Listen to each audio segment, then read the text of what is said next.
Teori Kriminologi. Topik ke-8 dari 75 topik. Keterkaitan teori kriminologi dengan bidang studi lainnya, bagian kedua.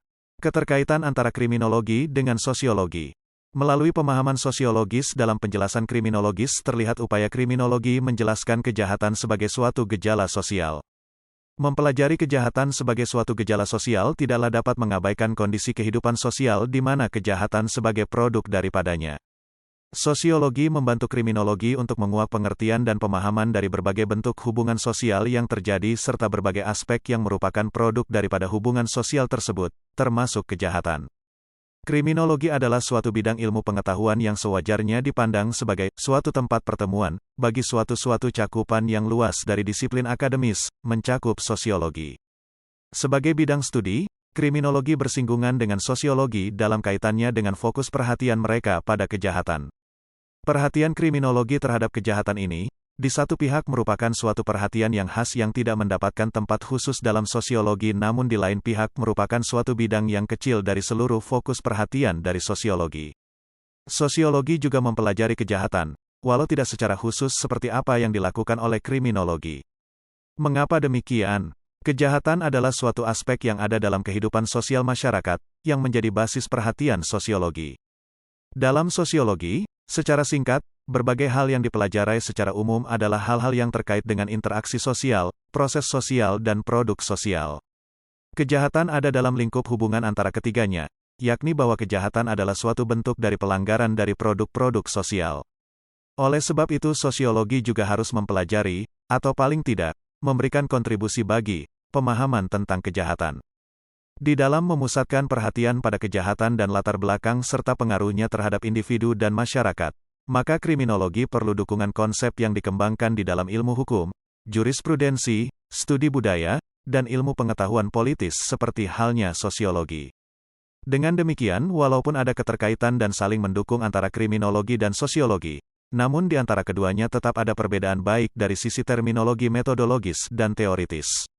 Sementara itu, akan terasa adil bagi kita mengatakan bahwa telah ada suatu hubungan erat antara pengembangan dari teori-teori kriminologi dan teori sosial, mengingat bahwa bukanlah mustahil para kriminolog telah pula dipengaruhi oleh pengembangan teoritis di dalam berbagai bidang disiplin ilmu pengetahuan, di mana sosiologi adalah salah satunya. Demikianlah, hubungan antara kriminologi dan sosiologi tetap berlanjut, dan kriminolog dewasa ini seringkali berbagi diskusi dengan sarjana sosiologi dan sarjana pengetahuan masyarakat lainnya dalam hal melakukan studi dan analisis serta perhatian teoritis terhadap fenomena, governance, riskat, globalization, misalnya.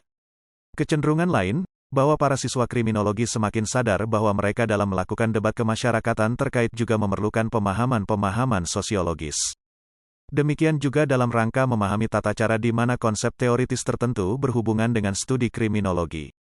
Para peneliti kriminologi seringkali menghadapi dilema etis dalam melakukan penelitiannya.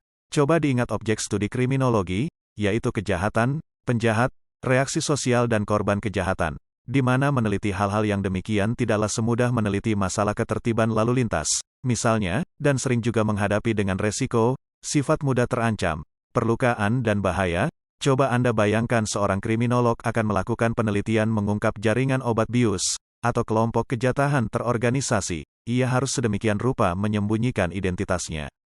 Penjahat mana yang dengan sukarela mau diteliti segala perbuatannya? Dalam kondisi yang demikian, sosiologi misalnya, sangat berperan untuk membantu kriminologi dalam mendekati konsep-konsep sosiologisnya serta metode-metode ilmiahnya. Misalnya konsep kejahatan dan penjahat didekati secara sosiologis, metode penelitiannya juga bersifat sosiologis, dan sebagainya. Mari kita ambil contoh ilustrasi, seandainya seorang kriminolog akan melakukan penelitian tentang benar tidaknya suatu kelompok penjahat adalah kelompok penjahat yang terorganisasi dalam melakukan kejahatannya. Secara ideal peneliti yang bersangkutan harus secara sukses melakukan penelusuran empiris tentang operasi kelompok penjahat tersebut.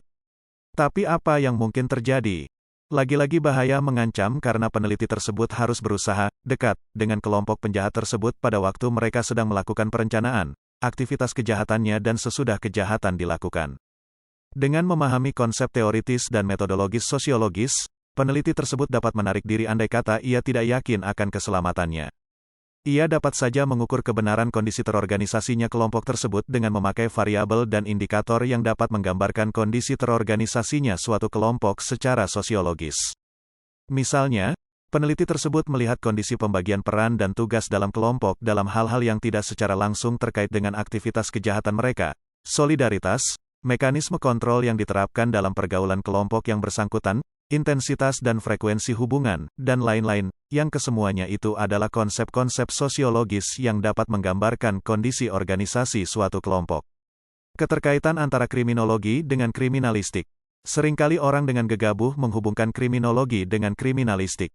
Melalui pembahasan ini kita akan lebih mencermati apa persamaan dan perbedaan antara kriminologi dengan kriminalistik. Kita telah pahami bahwa kriminologi adalah ilmu pengetahuan yang mempelajari kejahatan dengan segala aspeknya, yakni sebab-sebab timbulnya kejahatan atau dengan dimensi lain adalah mengupas sebab-sebab mengapa seseorang melakukan kejahatan, serta reaksi sosial terhadap kejahatan dan pelaku kejahatan, penjahat. Kriminalistik adalah penerapan berbagai ilmu pengetahuan yang mempelajari bukti-bukti mati, physical evidence, sebagai suatu akibat adanya peristiwa kejahatan dengan maksud agar bukti-bukti tersebut dapat dianalisis, dan menjadi alat bukti yang mempunyai kekuatan pembuktian dalam upaya penyelesaian perkara pidana di pengadilan. Sebagai suatu ilmu terapan yang mempelajari kejahatan, maka kriminalistik dapat menyumbangkan penjelasan atas pertanyaan-pertanyaan seperti, kejahatan apa yang terjadi, kapan terjadinya, di mana terjadinya, alat apa yang dipergunakan, dan siapa pelakunya, serta bagaimana cara pelaku melakukan perbuatannya. Merujuk pada kegunaan kriminalistik yang secara singkat menjelaskan kejadian kejahatan, maka tidaklah mengherankan apabila orang kemudian menyamakannya dengan kriminologi, yakni sebagai ilmu pengetahuan yang mempelajari kejahatan. Namun setelah menyimak lebih cermat apa yang dimaksud dengan kriminalistik, maka kita dapat mengetahui bahwa apa-apa yang terkait dengan kejahatan seperti apa yang dipelajari oleh kriminologi adalah jauh lebih luas. Kriminalistik hanya dapat menjelaskan hal-hal yang bersifat teknis metodologis tentang terjadinya kejahatan, sedangkan kriminologi mencoba menguak aspek-aspek dinamis dari sebab-sebab kejahatan. Aplikasi kriminalistik dalam menganalisis kejahatan. Berikut ini akan diberikan contoh dari kegunaan kriminalistik dalam mencoba menjelaskan secara teknis metodologis terjadinya suatu kejahatan. Apabila pada suatu hari ditemukan sesosok mayat manusia di pinggir jalan, maka beberapa dugaan atau pertanyaan sekitar ditemukannya mayat tersebut akan segera muncul, seperti mengapa orang tersebut mati. Apakah ia mati karena sakit, mendapat serangan jantung, apakah mati karena kecelakaan lalu lintas, apakah mati karena bunuh diri, apakah mati karena dibunuh orang, dan sebagainya. Pada saat inilah kriminalistik akan terlihat kegunaannya, yaitu dalam hal menetapkan secara pasti sebab-sebab kematian orang tersebut. Kriminalistik, yang juga meliputi ilmu kedokteran dan kehakiman serta kimia forensik, melalui bedah mayat atau otopsi, akan menganalisis kondisi luka, kadar racun dalam tubuh atau sebab-sebab lain yang mengakibatkan kematian. Melalui hasil analisis tersebut, maka dapat ditentukan sebab-sebab kematian dari mayat yang ditemukan. Apakah karena sakit, bunuh diri ataupun dibunuh. Kriminalistik juga diperkuat oleh bidang ilmu alam forensik sehingga dapat mempelajari masalah-masalah alam yang berkaitan dengan perbuatan pidana. Dalam lingkup ini, kemampuan kriminalistik mencakup penjelasan daktiloskopi, balistik, pemeriksaan dokumen, dan lain-lain.